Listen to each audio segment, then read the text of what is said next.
welcome to Nerdsplaining Podcast. I'm your host, Eric Da Silva. With me, as always, is my co-host, Jose Romero. Happy Nerd Day, everybody. We're back. It's a beautiful evening, right? It's a beautiful. It's the first night, but it's not so bad. I am in Atlanta. Jose's in Miami. Granted, most days in Miami seem to be beautiful. It's sticky. It can be sticky, yeah. Not now, sticky. But eventually it will be. Eventually, it was a wonderful day. It was started off cold, and then it got hot. It got cold again. It's like living in the West Coast. I love this kind of sequence. So this is what I'm happy about global warming. It's all the other fire and brimstone stuff that's bad. But that small transition period, mwah, chef's kiss. The perfect combination of like what's everything good about science fiction before everything bad about reality is what happens. And so I'm enjoying the time.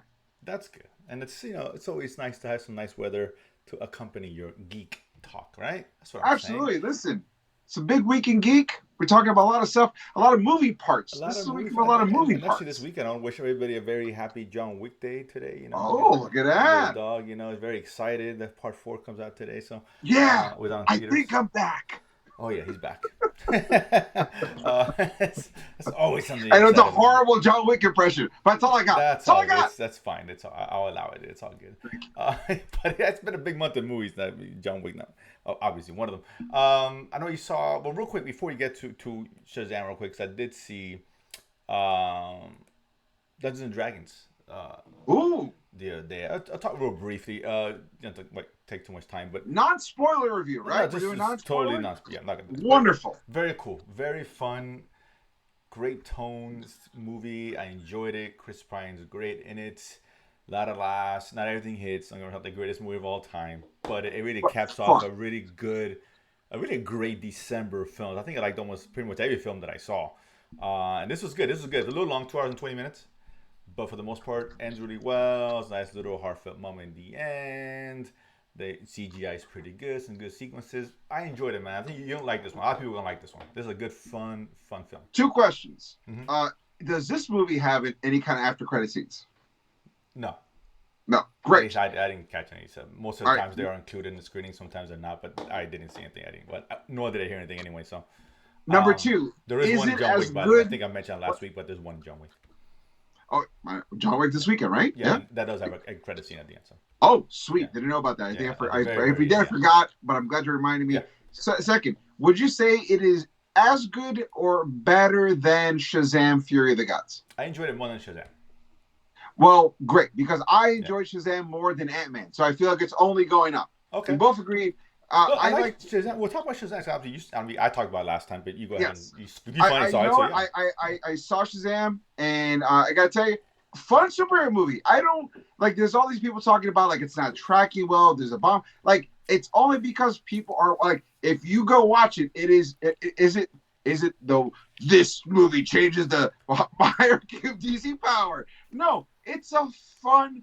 It is literally what a movie's supposed to be. 2 hours, fun. That was cool. And then you maybe have like there's literally, I have a favorite scene and a favorite line that I walked out of it. I told people like, this was really cool, and I laughed out loud when this person said this. And that should be the hallmark of a good movie. Favorite scene, favorite line, fun time for 2 hours. Yeah, it doesn't have to blow you away. It's like a change your life. It doesn't have to be the cutting edge of technology. It's just gotta be fun. And this is exactly a fun movie. Entertaining. No, not as good as the first. I didn't think so anyway.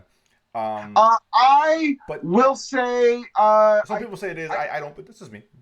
I kind of put it like it's very close to the first. Okay. I'll tell you something that kind of like nerd bothered me a little bit. Okay. Once again, we're Nerdsplaining, guys. When they rebooted the idea of Captain Marvel into Shazam, because it used to be called Captain Marvel. Oh, right. And his power came when he said yelled Shazam. They just said, screw it, we're just going to call him Shazam. They gave him this really cool redesign where his cape also doubled as a cloak. And they had it in the first Shazam. There was the cloak was pulled back. Oh, but in this movie, there was no cloak. It was straight cape. Yeah. Fine. I like it. But I for some reason, I think the cloak looks better. I like the little... Maybe it's the Jedi fan in me. They like the little... Perhaps, but I like... Perhaps. You know, Maybe it's because in the 90s, as bad as the Clone Saga was, Scarlet Spider had a hoodie, and so did Miles Morales. I like Spider-Mans with hoodies. I like Jedis with hoodies, and I guess I like my Shazam with a hoodie. Nitpicking, absolutely. But overall, super fun movie. Yeah. I loved everything that to do with unicorns. I never thought as a grown man I'd say that, but I loved every scene with the unicorns. I was in it to win it. It was great the whole time. That was very cool. I like that a lot. It was cool. I'm not going to say any more, but yes. Oh, yeah, but overall, exactly. It's still pretty new. I mean, the movie's bombing. Unfortunately, it is what it is. Unfortunately, it's very unfortunate because it's better than Ant-Man. I had more fun in this movie than Ant-Man. Better than Ant-Man. Not a whole lot better, but it's definitely better than Ant-Man. But I don't know. I just listen. Shazam. The first one didn't do great either. Did okay. I mean, it's an unknown character, so I expected as much. And DC was, up and down. I'm surprised. I mean, this one came out a lot lower than the first one, man, by a lot. And that rarely happens in a sequel, which was well received. The people did like the first one, right? The critic reviews are very good. The audience scores are really good. I don't know. Maybe the whole DC changing has got an issue. I don't know. I think that for the normies, I think that a lot of people are like, oh, DC fired Superman. They got rid of Batman. Ben Affleck specifically said he doesn't want to direct any DC movie and what they're doing right now. So I think there's a lot of people just sort of poo-pooing on the last putters. I guess, yeah. I mean, Flash will tell more of a story because Flash has at least more of an established character. And is Michael Keaton. It's such a big Batman, so draw that you're like, oh, it's got more to offer, right? Just on face value. But yeah, I mean, it is what it is. It didn't do well, but obviously we're not going to see Shazam anymore. At least not this version of it. It's a bummer. And you talked about the cameo that was done in a Superman style from the end of the first Shazam movie, and then they played with it, and then and spoiler alert if you don't want to know. I mean, I heard the trailer revealed that already. Oh really? Even before, a few days after I talked to you, and I hadn't seen shit about it and wanted to keep it quiet. I heard someone said, and I saw online that trailer release with the cameo. And I was like, oh, why would they do that? But whatever, it is what it is. But so that's already out. But spoiler in case you don't want to hear it too much. In case Wonder Woman shows up at the very end, like the last 10 minutes of the movie, and it was great. Like if any two characters had a reason to be together, those two were it. Yeah, and they built it up really nice, right? It really did. Yeah. My only critique about that scene is I would have liked it where at first she was like, because of course Shazam being Billy Batson, 13-year boy, he immediately tries to mack it to Wonder Woman, like, hey, you're blame the guy. God. I'm like, I can't. He's 18 years old. There's no shame in that hustle. No shame. Anybody is pulling that. That's wonderful. And I would have liked it if at first she seemed interested until he kept talking, and then she's like, oh, why don't you just like that? It would have been better like that. Yeah. Like on the looks alone, she'd be like, you know what? You kind of got a Superman thing going on. I'm digging it. And then he's like, oh, you sound like a child. I'm out. Yeah. Like that would have been that would have been like almost like a tribute to Big. Like, because you think about it, the first Shazam was such a big superhero movie. That would have been a fun little like, you know what? You got to do things. Go. Yeah, I agree. Yeah, that would have been cool. That would have been cool to see. But that's my only nitpick about that scene. But overall, like if I feel like Ant-Man was like a B minus. It's like a B minus movie, a C plus movie. This movie was like a solid B plus. Yeah, exactly. And I think like now say Dungeons and Dragons is just as good. I'm not gonna say it's better. I may have overspoken. That's a sweet spot. But it's fair, right? It might be a little bit less lower depending who you are, but I enjoy it. And it's getting good reviews too. So but and I think that one was not going to do well either. Just because that's kind of an unknown property, unfortunately, because it's pretty good. But a lot of people are into D&D. D&D's got such a high but it's very public consciousness more than Shazam. It's very niche. Honestly, I feel like 50 to 60% of the people who are going to go watch this movie is because they saw Stranger Things and they're like, what is it all this about? Like they're always playing Dungeons and Dragons. What's the big hubbub? And they're going to go watch it. No, so that's true. That's a fair point. Whatever money they make, 50% of it is owed to the entire Stranger Things. I hadn't even thought about that, but I hope that does well. I want Shazam didn't do well. I know John Wick's going to do well. I mean, John Wick but John Wick's got 3 movies that are just bangers. 2 of them are bangers. 1 is good. But it's got 3 movies back to back that everyone is like, at worst, it's good. At best, it's really good. The more I think about it, I saw a third one again recently. I'm going to take my wife to see it tomorrow. So I'll get I don't want to do knee-jerk reactions. but I will say this may be the second best in the franchise right now. I'm just in my head. Honestly, if I had to categorize the 3 John Wicks so far, I would put number 1 as top for me. Number 3 is 2, and number 2 is 3. Yeah, same thing. I might put 4 right on the 1 now. Wow, that's huge. Yeah. So yeah, like I said, I'm gonna see it again tomorrow and get a better gauge. But yeah, just obviously just real quick off the top. But yeah, so like I said, tons of movies coming. It's been a really good month, great month for films. This is one of the better months you've had in a long time, with everything just kind of hit in all kinds of genres, right? Which is cool, and a lot of TV stuff. We'll get to one of those in a bit. Let's get some of these nuggets, man. There's a lot of stuff going on this week. Let's do it. Let's start with the nonsense story of the week. As I read more into it, it kind of made sense. But when I first read about it, I'm like, what is this bullshit? So there was this whole thing, I guess, leading up to this last few days, where Zack Snyder was putting out these promos, and you hear Darkseid's voice and whatever. It seemed like something Justice League related. And it was like, what is this?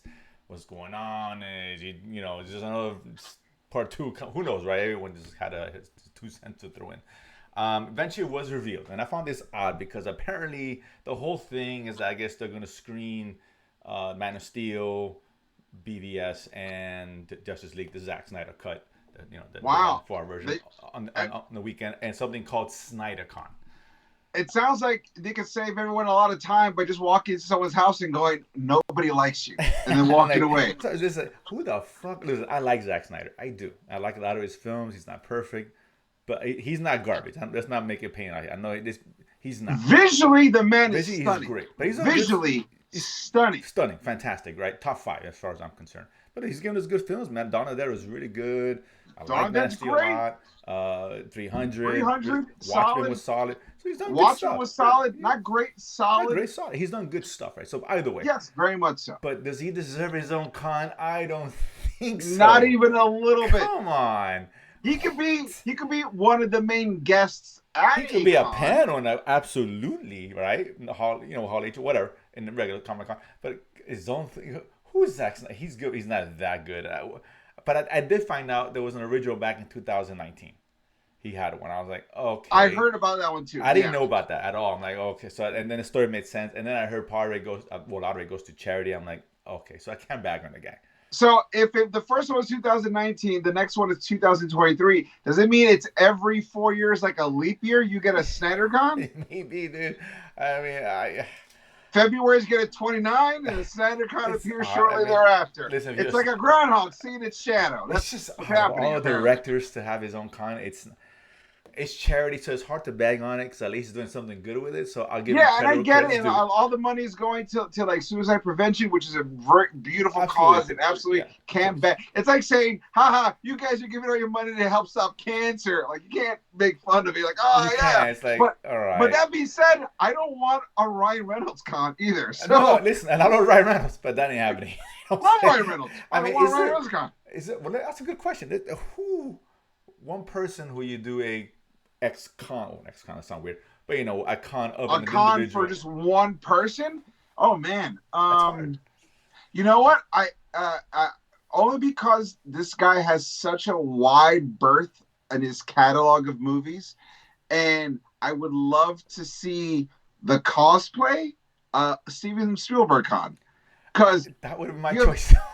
You have everything from like Jaws to Schindler's List. The cosplay alone is going to be bananas. Listen, there's a lot of guys that come close, but right now, Spielberg's the obvious choice. I think Spielberg con is the way to go. Right, you can screen 5 or 6 of his film. I mean, come on, and Snyder, come on, guys, it's charity. It's a good cause. It's a good cause. You know what? Me, Quentin Tarantino con. I can see that. Like, I wouldn't, whatever, but that I would understand more than Snyder because right now. He wrote movies and then he wrote and directed movies, and all his movies have major cultural impact. I mean, you could do this. Major. I mean, if you want to do because obviously Spielberg's in his own category, obviously. Right. But you could do a Quentin Tarantino, Christopher Nolan's one. You can definitely do. There's a lot of good A genres. Nolan con would be a Nolan con. When you left, you would be confused about what just happened. But it'd be great to walk out like, I don't know what happened, but it was fucking awesome. And by the way, today is a palindrome day. 3/23/23 is a palindrome day. So if there was ever going to be a Christopher Nolan con, it would have to be on a date like this. That's the only way. Move over, Snyder. Come on, Look, man. next year, April 24, 2024, Nolan Con. The beginning is the end. There you go. See, that would be interesting. I could see something like that, but not. Come on, Snyder. Yeah, you could do Kevin Feige. I guess would be another obvious Feige choice. Con. Well, that's But Marvel that'd Con. be We like gotta an think MCU about thing, that so Marvel Con. that doesn't count. But I'm just saying, No. I guess you could. But yeah. So either way, but that was interesting. But and you know what? Another guy, I would say Tom Cruise. Only because I love Tom Cruise and he's the next story up, so I had to do the transition. Oh, you got to do it. So you know what? Let's segue. But Ladies and gentlemen, you could do a Tom Cruise con. You could do a Tom Cruise con. Come on, you could. I mean, yeah, you could. But honestly, I'm only going to be there for Top Gun and Magnolia and a little bit of Risky Business. But that's really about it. Tom Cruise con would be better than Snydercon. Let's get that out of the way. Oh, you know what? Yeah, you're right. And I forgot there's also the Mission Impossible movies. I got to give credits too. Edge of Tomorrow, great film. Come on, it's a lot of good stuff. That's true. That's true. You could do a Tom Cruise con. Way better than Snydercon. Come on. It would just be a lot of people with sunglasses laughing crazily. That would be the entire con. And you can bookend it with both Top Guns. I mean, come on. True. But that being said, there is an interesting little Tom Cruise story here because I guess Tom Cruise has connections and he rolls like that because he's Tom Cruise and I can't. Tom Cruise. And so he called David Zaslav, of course, head of the Warner Bros. Whatever. Personally, he called him because he's got his number apparently his cell phone. Good for him. And he asked, they're talking about The Flash, he asked to see The Flash. So they sent him a copy of The Flash because he's Tom Cruise. Why would you say no? Because maybe one day he says, I want to do a movie for Warner Brothers. I get it. So he apparently did see The Flash, along with everyone who says it's the greatest thing ever, and James Gunn is the greatest superhero. Sure. Whatever, time will tell in a couple weeks in CinemaCon. Right. But he did see it, and apparently he loved it. He raved about it. So much so, he took the time afterwards to call Andy Andres Muschietti, to congratulate him or give him props for having a great. This is a movie that says everyone we need right now. Everyone should see. I forgot the direct quote, but he apparently is on the train now. He's on the Flash train, saying it's amazing, and it's just building the hype. And Tom Cruise has no horse in the race. This isn't James Gunn. But do you think this is either Tom Cruise saying, "I'm only going to get into the DC universe if I know where you guys are going," and they're like, we could send you The Flash because this is going to be the kickoff to where we're going to go next. And he goes, let me see. I hear all this stuff. Let me see before I decide to go DC because Marvel's been banging down my door every 3 weeks. What do you got for me? So, and maybe he's like, maybe he wants to work with Andrew Muschietti, whatever his name is. And maybe this is the bridge to get him there. That could be something. That would be interesting. I mean, the only thing Tom Cruise hasn't done yet is a superhero film, right? That's very true. Came close to Mission Impossible. Is close superhero film. I love Mission Impossible. Top Gun could be. I mean, listen. If Tom Cruise, I know Tom Cruise is immortal. I get it. But if he was a little younger, like Tom Cruise in his 30s, maybe early 40s, I would have loved him to be Hal Jordan Green Lantern because he already got the Top Gun in him, man. True. It would have been the perfect mix. It would have been kind of cool. It would be cool to see him and even a cameo in whatever MCU or DC because absolutely Tom Cruise. But he endorsed the Flash, so apparently let the hype begin. Here we go. I think 2 or 3 weeks we're gonna find out really soon if this is legit or anyone just full of crap, which is if Marvel wanted to save money, they could have just cast him as Ant-Man because it would have been so very well. It's a short guy. It's very small. Would have been awesome, man. I tell you right now. He would have single-handedly beat Kang. We don't need the ends. I got this. And just put it out there. With a volleyball. He would have beaten Kang with a volleyball. If Kim were to come in, oh my God, it'd be amazing. Kenny Loggins song kicking in the background. Danger zone. Come on, man. So next one here. So on the heels of recently of Last of Us and the success HBO had, we love the show. Great show. Best thing video game related ever, obviously. So now on the heels of that, and I forgot about this, but Netflix was developing the Gears of War film. Of course, a Xbox game. I don't know, been 3 or 4 of them. I don't remember. I lost count. Like 5, actually. I think 5. Okay. I love Gears of War. When I came out, I played the first couple. Then I don't have an Xbox anymore. But I love Gears of War. The story-wise, it's not up there, obviously, with a Last of Us or even God of War, right? Not even close. It's more of a horror shoot 'em up than anything else. So it's like gore and gross, right, exactly. Chainsaw survival, gun, which was amazing, right? It's very intense. Yeah, great gameplay, and it was cool. The visuals can be on the movie can be amazing, right? So now I totally forgot about this, but they hired a writer, an Oscar-winning writer apparently. He wrote Dune. And I think All he's right. doing two, so he's legit background. He did, I think, not everything was good. I think he did Prometheus as well and some other things, but not a fan of I feel like Prometheus. But Prometheus there's a lot of cooks in the kitchen. It was a Ridley Scott just trying to do too much, and it got carried away. no, I agree. Like I said, it's I get it. He did Doctor Strange, the first one. They wrote that one, so which I know All right, you like. see, So that's no, a solid he's done script. stuff, Yeah. but he's been he's gonna pen the script for this one. Interesting. I see this being more style or substance because I don't know how much substance Gears has, but it could be I fucking mean, cool. It could be really cool, right? If Netflix puts the the money, it could be really fun. the very first Gears of War had a great story because it was so simple. It was just the humanity's on the brink. These monsters from the center of the earth are going to kill us, and we're not even going to try to win the war. We just need to get a solid win to turn the tide of the war, and that's all it is. It's just doing this one thing to kind of change the tide of battle. That's all it is, and that's a very practical, in a crazy spectacle way. It's a very simple story about a guy who was put in jail because he was too badass, and now they have to release him because they need someone to change the tide of battle. Yeah, basically in a nutshell, it's very it's a typical classic tropey sci-fi kind of thing. Which not that it's bad, but done well. This could work, particularly if you had Tom Cruise. Just saying, since no, that'd be awesome. But no, that's interesting. Listen, they're right the way, right? Last of Us could succeed. We got God of War coming out, so the floodgates are opening here for these.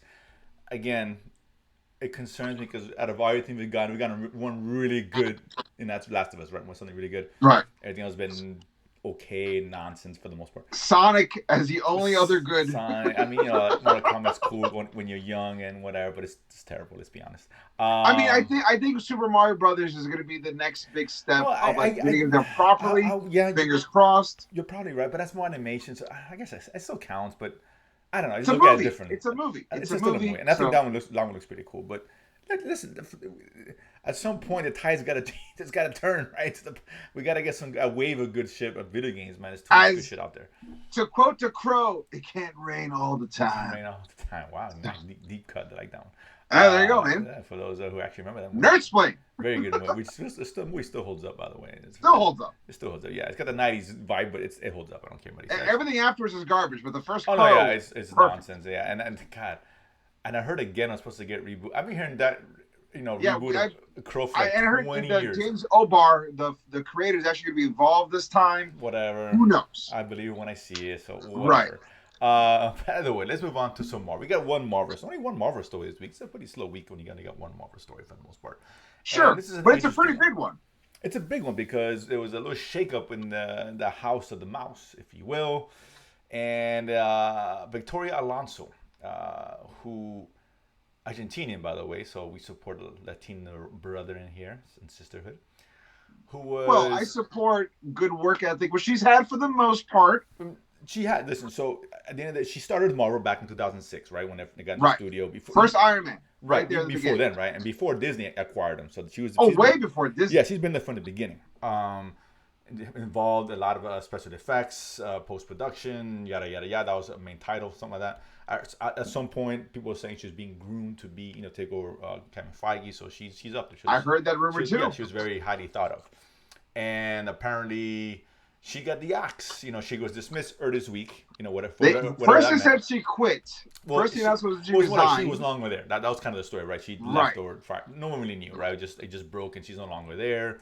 I guess more of the story's been coming out. We're probably going to get more later, but apparently Bob Iger paired up with some attorneys and human resources. And when we hear that kind of stuff, it's not always a good thing. And she got the axe unsuspected. Actually, Kevin Feige, rumors was that he, it was a battle he was not going to win, so he decided, not to get involved. But there's not much you can do at that point, right? His back's against the wall. Apparently, she got canned, and it's Marvel. As we all love Marvel, but the least, how can I say? I'm gonna go as far as say the racist, but definitely the less. I disagree. Believe a lot of the diversity to be desired, and they've always been the way from. I've always contended that because it was all white guys, and then finally got the Black Panther 50 years after they're already on one character. We've seen like one female character, and that's how we got. And everyone else is white. Let's be. It is what it is, right? But that's exactly as in the comics, and I'm not saying an excuse. And I appreciate the diversification of a lot of characters coming in. You know, we're getting Oscar Isaac as Moon Knight. You're getting Kamala Khan. You're getting getting sure. Spanish Namor. Like, of course. I'm cool with all that. My thing is, and you said it yourself, she was in charge of special effects. Yeah, that was the big thing, right? And that's the real big thing, because huge. What's the one thing everyone's been complaining in Phase 4?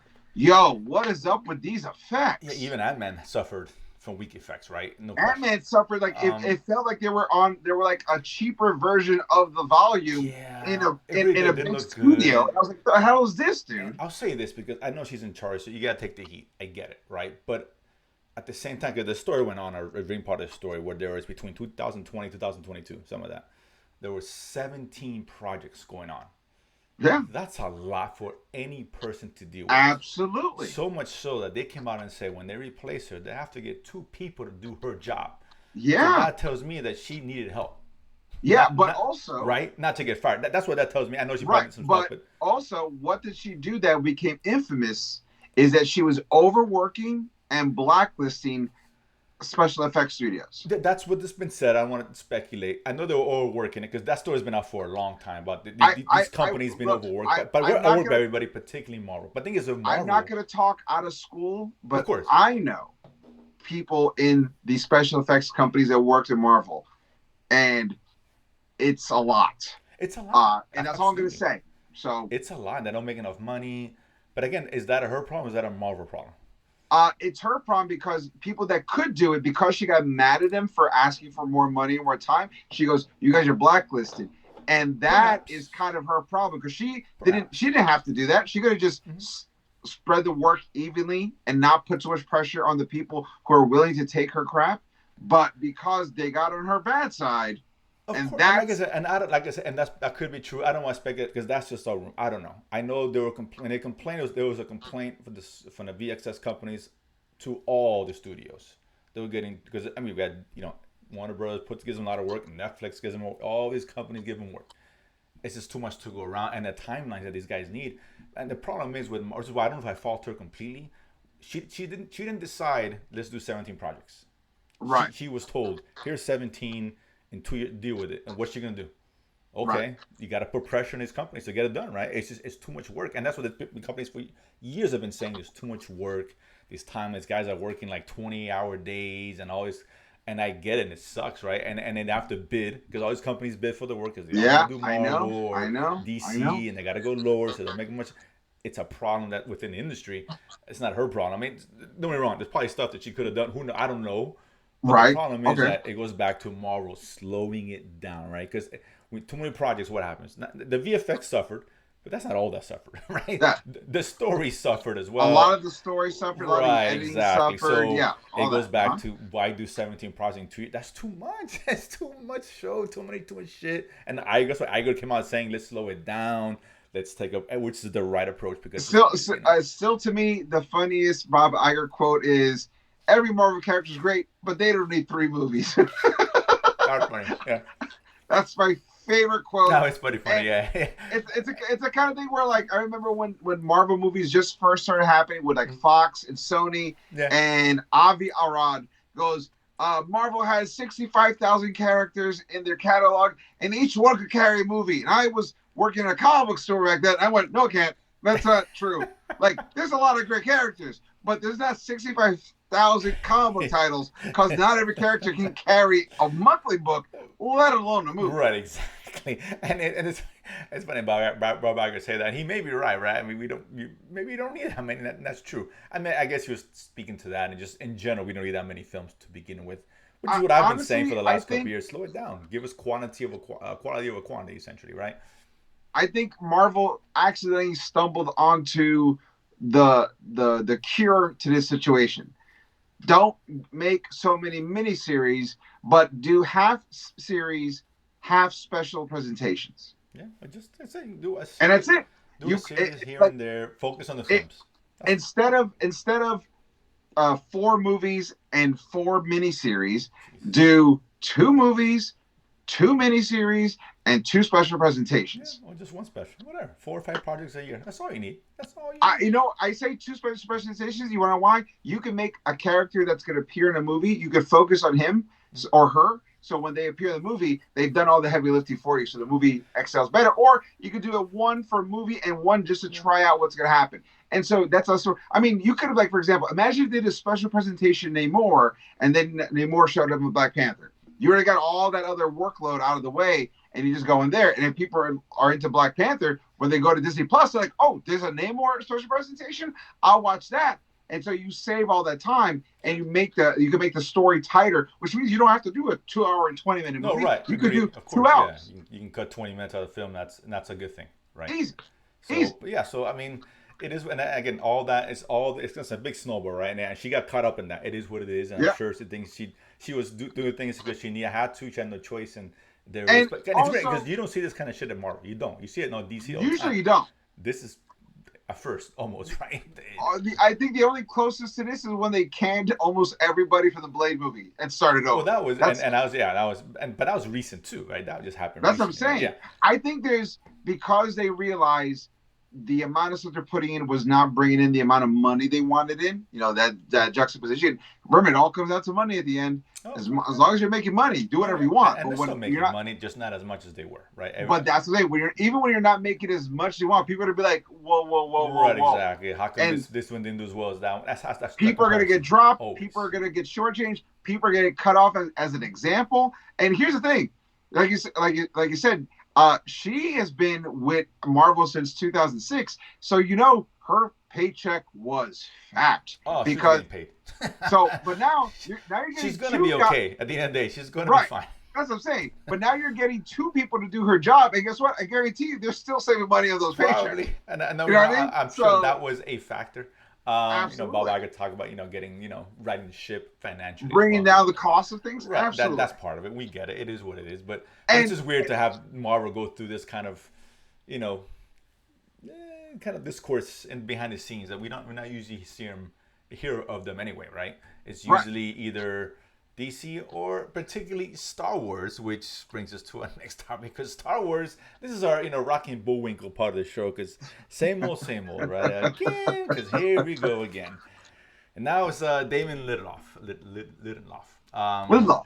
whatever his name is, and his other partner, Justin Brie Gibson, who were writing apparently the next Star Wars film. We talked, and he was hired months ago, whenever it was. He's coming off Watchmen, the HBO series, which is great. If you're gonna come off of anything that's hot, right. Watchmen the series holds up still. Like, it's still good. Like, I just watched it again. I was like, damn it, this is still good. No, really good. He's done other good stuff as well. So, but apparently, what else is new?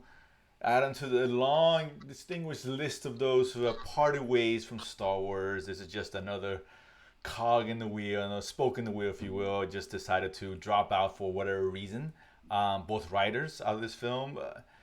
I can't say I'm surprised. What else is new? It is what it is, and here we go again. It's just we're so used to it. Like, after the Marvel, we get excited, but here it's like, here we go again. But they replace him. They brought on Stephen Knight, who came off Peaky Blinders, which is a really good show on Netflix. Pretty solid show, yeah. Yeah, I enjoyed that one a lot. To come in and kind of take over, I guess. I don't know. I mean, there was rumors that this film was supposed to be, released in 2025. I seriously doubt that.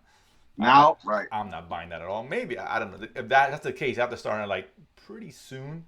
But yeah, so they got this new writer for this. But I don't know, man.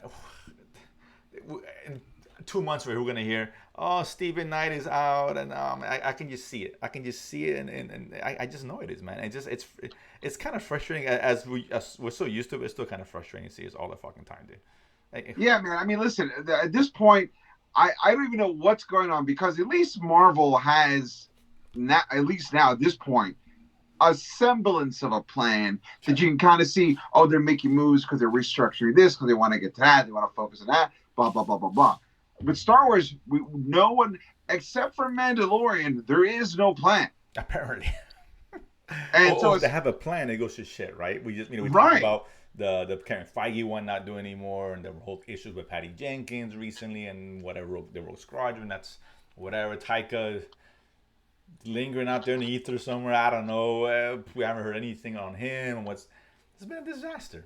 It's been a disaster. And this is just how many writers have we got?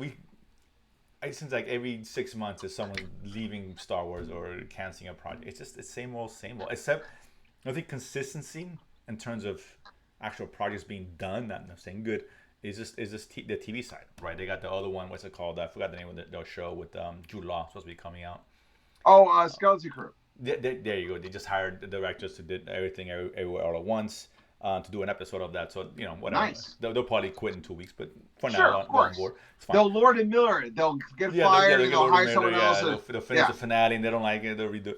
Bring in Ron Howard to vanilla the whole thing. But yeah, it's so I don't know, man. I mean, I know Star Wars Celebration's coming up on the April. April sounds. That's 2 or 3 weeks. Yeah. What are you gonna announce? Nothing. What are you gonna talk about? Nothing. What's the point? You know what? I'd rather go to Snydercon. I'm pretty sure in Star Wars Con it's gonna be like, hey guys, y'all watch this week's Mandalorian? You're welcome. No, we're gonna screen it today. Woohoo! Whatever. Right? I mean, what else is there? What is there? I mean, maybe the show is some Ahsoka stuff. Maybe the Skeleton Crew. Well, I mean, you're right. Ahsoka is something to come. I'm hoping that they treat this con as their big. We finally got a plan. Because maybe that's why Lindelof left. He's like, I wanted to do this. I don't want to do that plan. It's like, well, this is the plan. So you're either in or out. So maybe that's it. Like I said, it's the TV stuff, and that's it, right? Because even this film, it's but they got a new writer, but it's not written yet. So I don't think they want to announce if we got this going because I don't know. They know what they have. I don't know. But I'm saying, I'm hoping this shift is because they finally got a plan, and you're either in with the plan or you're out. But I'm hoping they make some sort of plan announcement. I don't know. Even if it's just one movie, like let us know, like this is the beginning of the new trajectory of Star Wars. It's going to be a very short presentation. It's like 5 minutes, and then they're gonna screen the 6th episode of the Mandalorian, the finale, or some shit. What else do they have? But they got nothing else. To be fair, the season is so great. I would want like, you know what? This is not bad, guys. As bad as it could have been. Surprise you this for is not we bad. Got Zack Snyder right here. Come out, Zack. Let's put on Justice League for 4 hours and fill that time. That they need. I was gonna say I wouldn't mind seeing a Zack Snyder Star Wars movie, but he's doing his own Star Wars movie on Netflix called Rebel Moon. So you know what? I'm all for it. 1 hour. What the hell? So we'll see. I mean, I don't know. It's just whatever. Again, it's Mando all the time. Which let's segue into right as the big finale here. And one story before we get to this week's episode, and an interesting story which kind of surprised me. Mandalorian, because I guess they announced some of the rating stuff that's been coming out the last couple of weeks. That the premiere episode was the lowest rated out of all the Mandalorian premieres. By 25%, which is a pretty big number as far as viewership drop. Lower than Boba Fett, lower than Obi-Wan. But look what happened. Boba Fett and Obi-Wan. Right, exactly. Right. And it's like they're tainting it, or maybe just, this was like their show, right? And I saw a number 1.5 million. Doesn't sound like a lot of people watching the show to begin with, but it is Disney Plus. But yeah, 25%, and then they released their ratings for the 3rd episode, which was the lowest of any episode of The Mandalorian before. So that's kind of alarming because I thought the show was really popular. I don't know, man. People getting off it. I don't know. It's just interesting because this whole season's been kind of uneven. I've been really enjoying this season a lot. I even like the Dr. Persian stuff. Like I really like. Right. If you remember from the episode we talked about it, like this season has probably been the best use of the volume I've seen in all 3 seasons. Like visually, it looks like the best. Yeah, but maybe I don't know. People, I don't know if just because we have Andor. Andor was well received. That wasn't watched. Not well watched, but well received. But well received. So it's like that's odd. Those numbers. I'm trying to think. Okay, I mean, like I said, even it's been uneven, but it hasn't been terrible. But it's not been terrible at all. Either people have been jumping off or this not interested. It's curious to see if the ratings, because usually you want to see a trajectory that goes upward. Even if it starts low, you want to build up, right? And I feel like it's going to build up because it's going down. That's the problem. Like I said, by episode 3 was the lowest of the series, so it's gone down since the 1st episode, which is already lower than before. So that's not a good way to go, right? And people are going to say, if I'm already up at episode 3, I don't see how the ratings grow up episode 4. They're not gonna come back and saying, "Well, let me come back." They're not coming back, right? And that's an issue. I don't know. I don't know. I don't know how to explain it. I guess I understand it's the greatest show of all time. I get it, but I odd. think It's odd. there's two things. A, let's all admit, season 3 took a little bit longer to come out than it should have. In terms of release, if you look at between Mandalorian 1 and Mandalorian 2, and then 2 to 3, it's been way too long.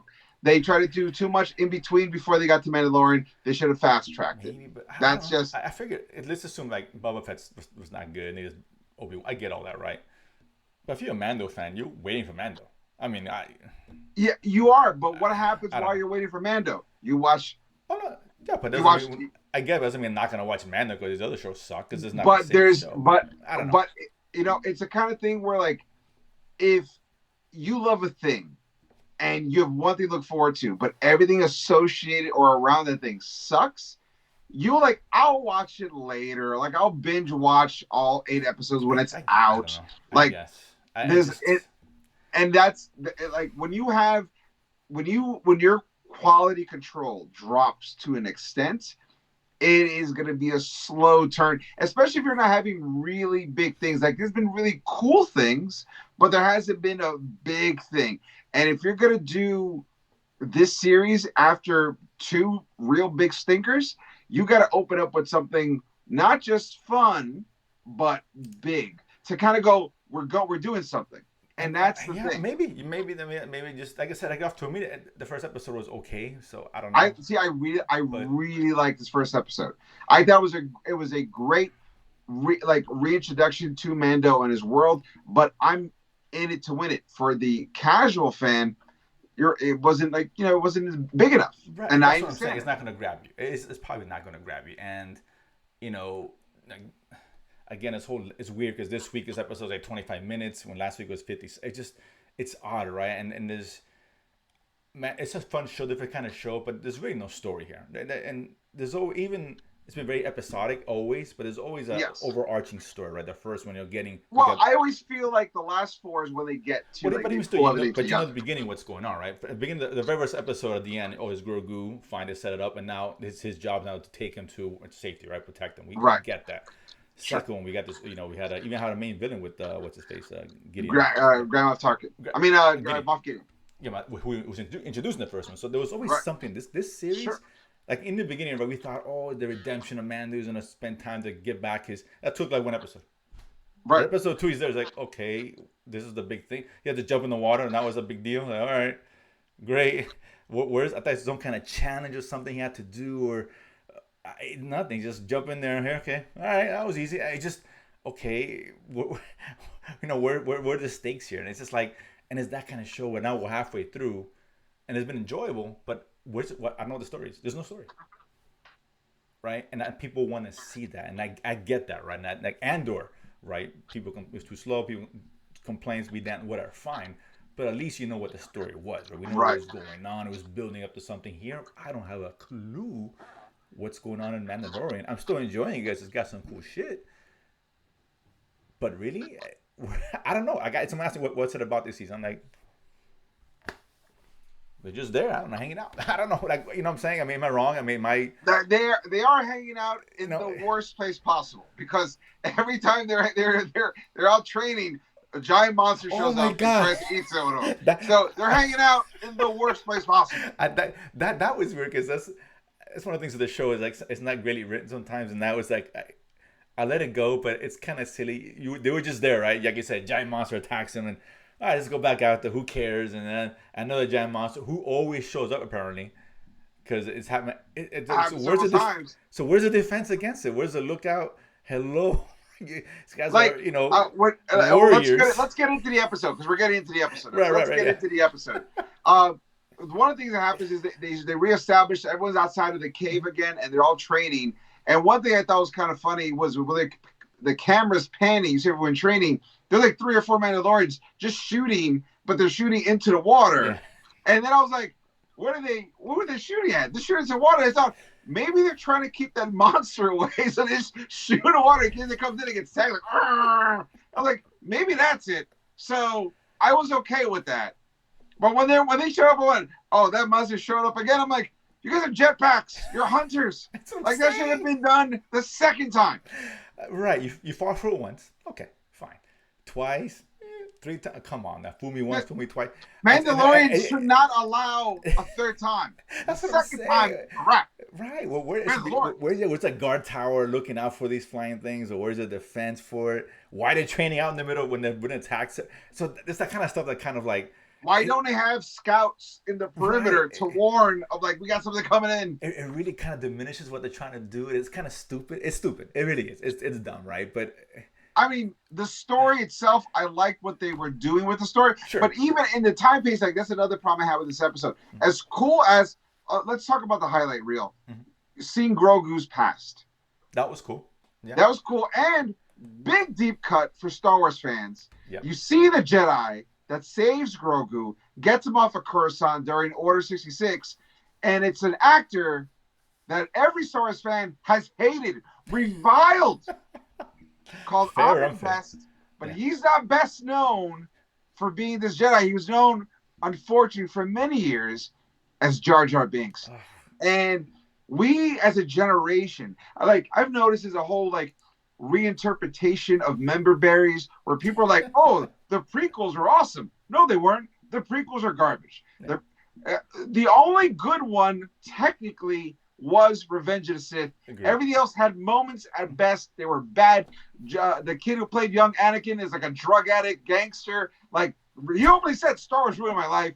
And Ahmed Best this is true, he almost killed himself because of death threats he got for being Jar Jar Binks, which is crazy. It's crazy. But it's not his fault.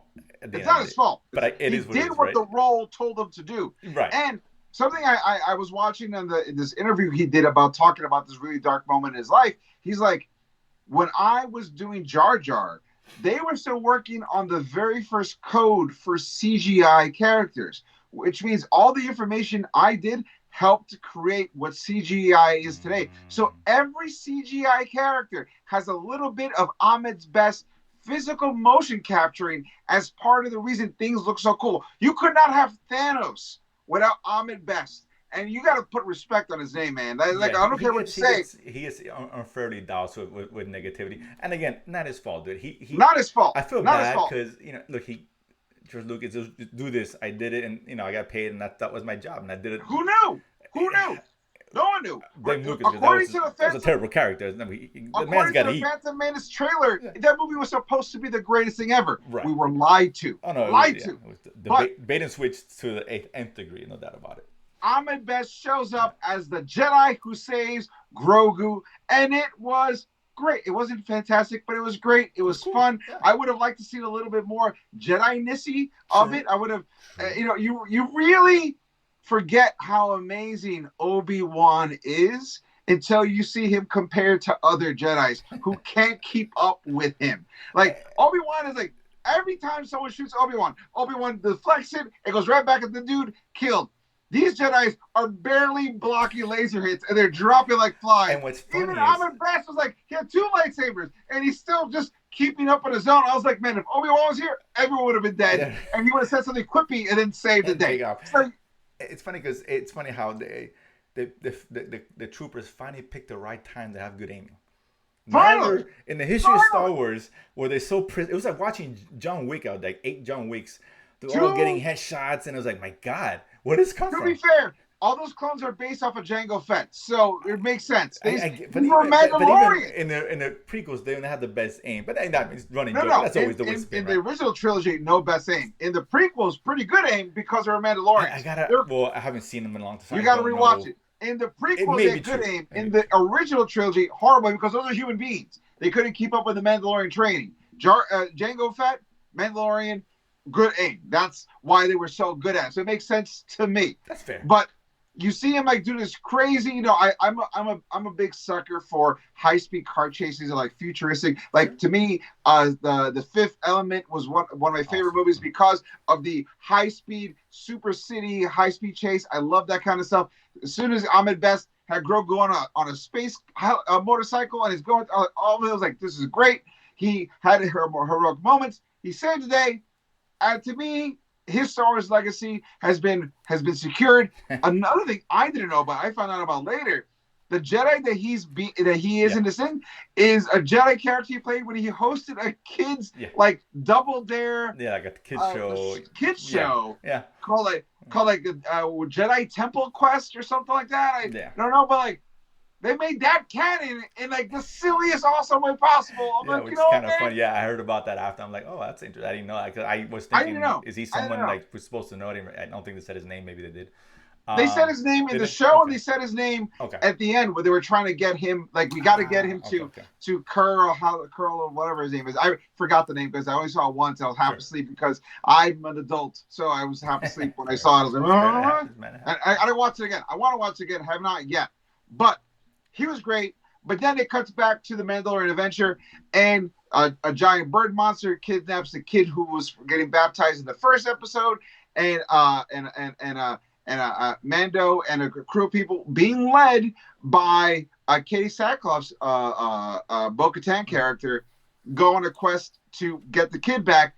And it's crazy because everyone's jetpacks are running out because they don't have enough fuel to chase the monster. But she's on her spaceship, so she clocks where it is, comes back, tells me we gotta go, and we gotta go halfway by spaceship, and then we gotta walk the rest of it because we're gonna spook the monster.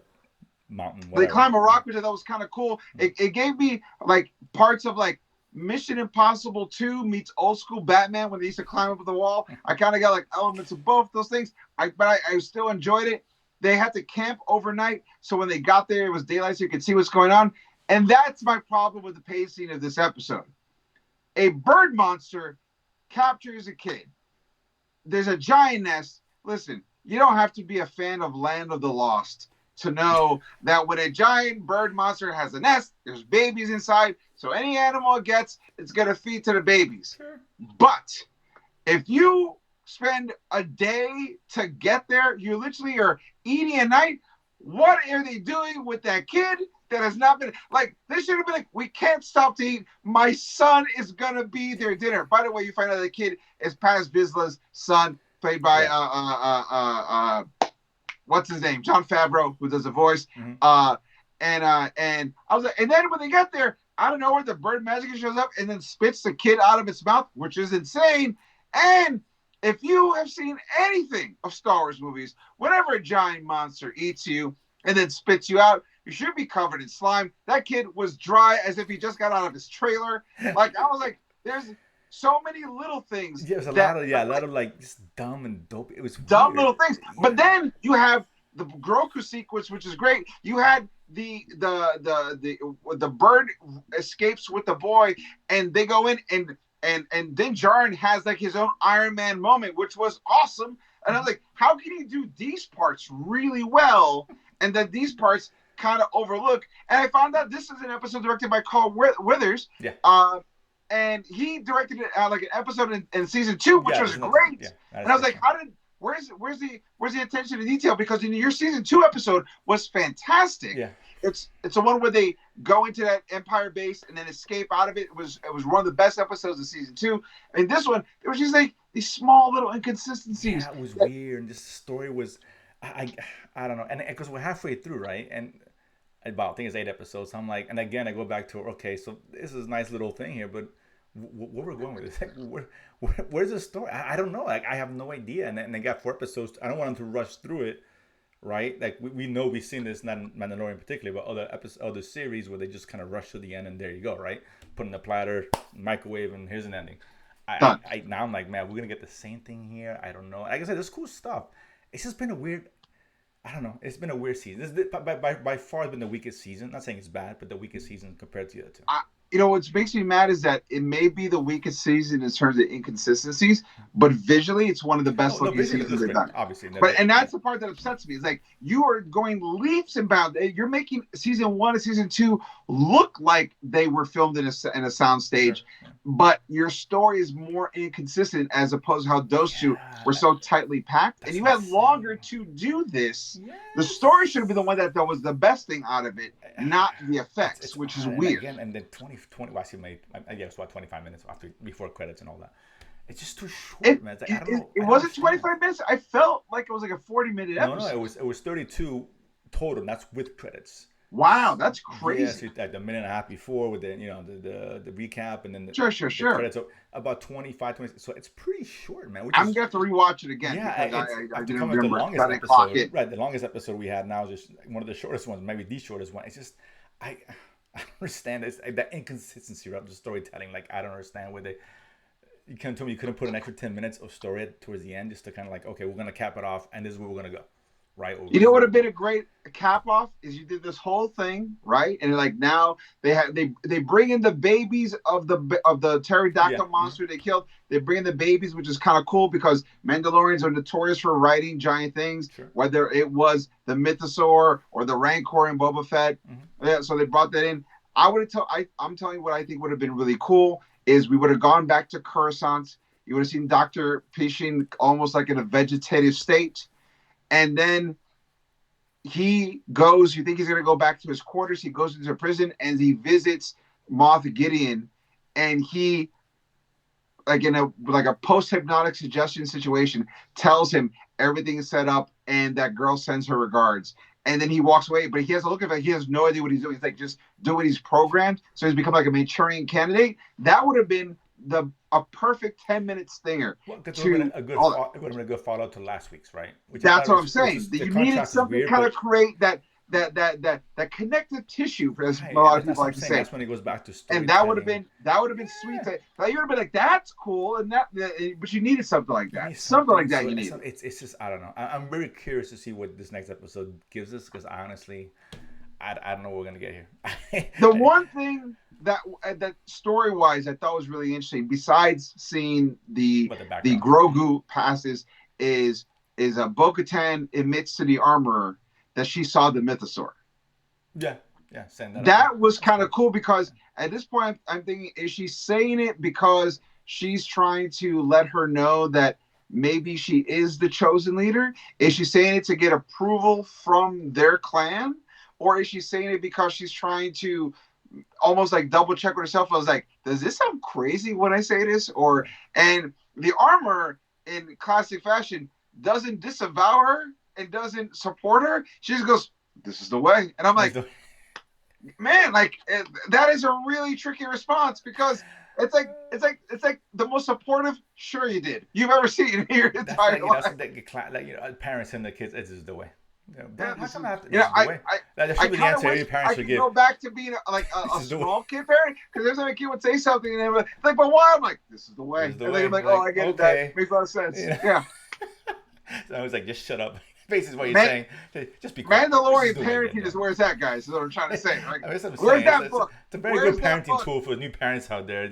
Just this is the way, and that's all This is you the gotta way. say. And It's not because I said so. right, It's this is the this is the way. way. That's Right. it. It's not me. This is Not the way. me. It's not This me. is the way the way says it. The That's way's what I'm saying. got to do it. Don't get mad. I'm just a messenger. I'm saying, don't get mad at. If you disobey me, the mythosaur is gonna eat you. This is the way. I'm This is the sorry. way. This is what it is. Sorry, yeah, clean your room. This is the way. But Dad, this is the way. It's not me. I know me. I would like. This is the way. I would have said, but the way said no. That's what I'm saying. I'm with you. This is skip school, but this is the way. It's a great teaching school technique. So either way, so let's see what happens. I'm curious to see what the fifth episode goes. It needs to give us something concrete story because after that, there's only 3 left. So whatever's being set it up now because you can't wait anymore. You got to. This is where This you is the put one. your big foot forward. Like you have 4 episodes to kind of set the pieces. Sure. Now you make your move. Right. And that's This is the one. Exactly. This is the way.